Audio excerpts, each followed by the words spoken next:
ನೀವು ಈಗ ನೀವೀಗ ಸಕ್ರಿಯ KRS ಪಕ್ಷದಲ್ಲಿ ಸಕ್ರಿಯರಾಗಿರೋದ್ರಿಂದ ಹಿಂದೆ ನೀವು ಕಾಲೇಜ್ ದಿನಗಳಲ್ಲಿ ಏನಾದ್ರು ನೀವು ಯಾವ್ದಾದ್ರು ಸಂಘಟನೆ ಅಥವಾ ಯಾವ್ದಾದ್ರು ರಾಜಕೀಯ ಸಂಸ್ಥೆಗಳಲ್ಲಿ ಏನಾದ್ರು ಭಾಗವಹಿಸಿದ್ರ ಸರ್ ನೀವು?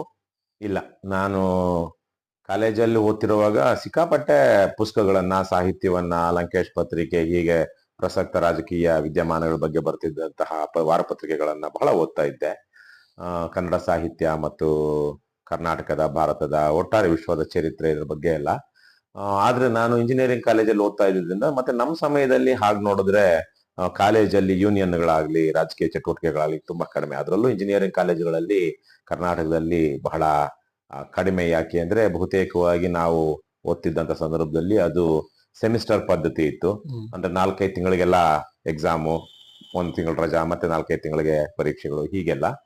ಮತ್ತೆ ಅದು 4 ವರ್ಷದ BE ಎಲ್ಲ 4 ವರ್ಷದ ಕೋರ್ಸ್ಗಳು, ಸಿಕ್ಕಾಪಟ್ಟೆ ಸಬ್ಜೆಕ್ಟ್ಗಳು ಕಷ್ಟ, ಟಫ್ ಇರುವಂತಹದ್ದು. ಹಾಗಾಗಿ ಸಾಮಾನ್ಯವಾಗಿ ಇಂಜಿನಿಯರಿಂಗ್ ಕಾಲೇಜ್